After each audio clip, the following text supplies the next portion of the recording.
प्रार्थना के लिए समय नहीं है, क्योंकि याचना नहीं अब रण होगा, संघर्ष महाभीषण होगा। प्रार्थना तो हम कथाओं में कर लेंगे। एक बार निवेदन करूंगी, दोनों हाथ ऊपर उठाएं, मुट्ठियां बांध के इतना जोर से जय जय घोष करना है, क्योंकि दिल्ली से ही उन गीदड़ों ने आवाज लगाई थी कि कितने अफजल मारोगे, घर घर से अफजल निकलेगा। आज ऐसा जय घोष करो कि कोई अफजल की औलाद अपनी अम्मी की कोख में भी बैठा हो तो वही दम तोड़ दे, और ऐसे नारे लगाना बंद करे, क्योंकि यहाँ सनातन बोर्ड के गठन के लिए हम आए हैं, और आज वो गठन बना के गुंजायमान करके जाएंगे, और वो गुंजान आपकी जय जय घोष से होना चाहिए। भारत माता की, भारत माता की, हिंदू राष्ट्र की, हिंदू धर्म की जय जय श्री राम, जय जय श्री राम। परम पूजनीय श्री शंकराचार्य भगवान श्री के चरणों में कोटि कोटि प्रणाम।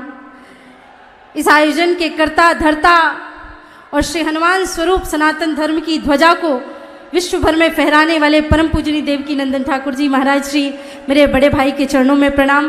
विराजमान सभी संतों के, महापुरुषों के चरणों में प्रणाम। मैं सिर्फ 5 मिनट में अपनी बात कहूंगी, क्योंकि मंच की भी मर्यादा है। सनातन बोर्ड आखिर क्यों जरूरी है? एक शब्द आपने अभी पिछले कई दिनों से सुना होगा, जिसका नाम है वक्फ बोर्ड। वक्फ बोर्ड एक ऐसा बोर्ड है जिसका भारत की भूमि से कोई लेना देना नहीं था, क्योंकि बंटवारे के बाद जब धर्म के नाम पे बंटवारा हुआ तो मुसलमान कहाँ जाए? पाकिस्तान। हिंदू कहाँ रहे? हिंदुस्तान में। लेकिन हुआ क्या? वहां से हिंदुओं को कत्लेआम करके भगा दिया गया, या तो मार डाला गया, या तो धर्म परिवर्तित करा दिया गया, या तो उनका नामो निशान मिटा दिया गया। और उसके बाद जो वहां के हिंदुओं की जमीनें थी वो किसके पास चली गई? मुस्लिम पाकिस्तान वक्फ बोर्ड के पास। और हिंदुस्तान में, भारत की भूमि में जो हिंदुओं की भूमि थी और इनके मुस्लिमों की भूमि थी वो भी वक्फ बोर्ड को चली गई। इसके बाद भी ऐसी ऐसी जगहों पे ये अपना दावा करते हैं। कभी तो कहते अंबानी का घर वक्फ बोर्ड की जमीन पे बना है, कभी तो कहते फला फला रेलवे स्टेशन वक्फ बोर्ड की जमीन पे बना है। पढ़े लिखे लोग तो जानते हैं कि ट्रिब्यूनल कोर्ट में जाना है, लेकिन जो गांव का गरीब आदमी जिसके 10-10, 5-5 एकड़ ये वक्फ बोर्ड हरण कर लेता है, उसको तो डिस्ट्रिक्ट कोर्ट भी नहीं पता, हाई कोर्ट भी नहीं पता, वो क्या जानेगा ट्रिब्यूनल कोर्ट में। और जिस ट्रिब्यूनल कोर्ट में इन्हीं के लोग बैठे हुए हैं, वहां हमारे पक्ष में फैसला कैसे आएगा? वक्फ बोर्ड बाय यूजर और वक्फ बोर्ड बाय डोनर दोनों ही पूरी तरह से असंवैधानिक है।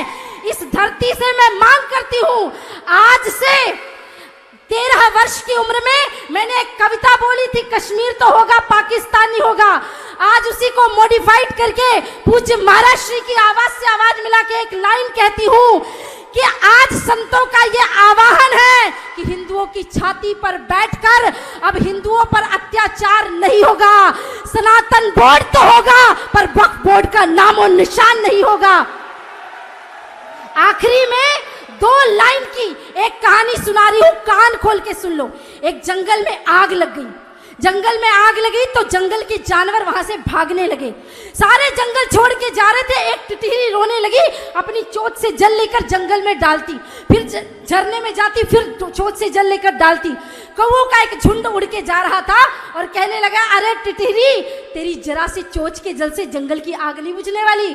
टिटहरी ने कहा, मैं ये जानती हूँ, मेरे जरा से चोंच के जल से जंगल की आग नहीं बुझने वाली, पर जब भी जंगल का इतिहास लिखा जाएगा मेरा नाम आग बुझाने वालों में और तेरा तमाशा देखने वालों में आएगा।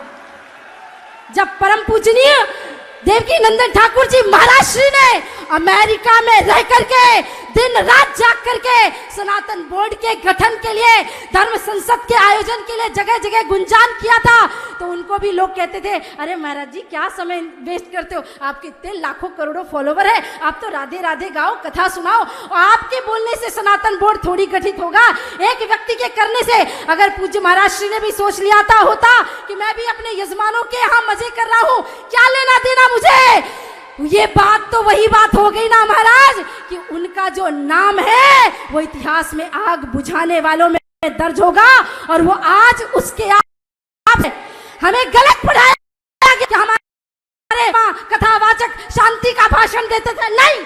हमारे संत महात्मा तो वो महात्मा थे, दधीच ऋषि जैसे संत हुए, समय आने पे हड्डियों का दान कर देते थे। यहाँ तो एक हाथ में माला और दूसरे हाथ में भाले की परंपरा है। जाने से पहले बस इतना ही कहूंगी, सनातन बोर्ड बनेगा, बन के रहेगा। किसी माई के लाल में हिम्मत नहीं हम संतों को रोक सके, लेकिन समय रहते हो जाए तो बहुत अच्छा, समय रहते हो जाए तो बहुत अच्छा, वरना साम दाम दंड भेद की नीति किसी ने सिखाई है तो हिंदुओं ने सिखाई है।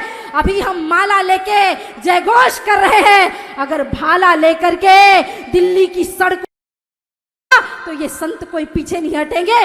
मैं तो अबोध सी छोटी सी उनकी बेटी हूं, बहन हूं, वचन देती हूं, पहली पंक्ति में आप सभी के साथ सम्मिलित होकर के देश धर्म के लिए आगे बढ़ूंगी और एक लाइन बोल करके अपनी वाणी को विश्राम करूंगी कि जो छेड़ेगा हिंदुओं की हस्ती को अब मिटा देंगे हम उसकी हर एक बस्ती को।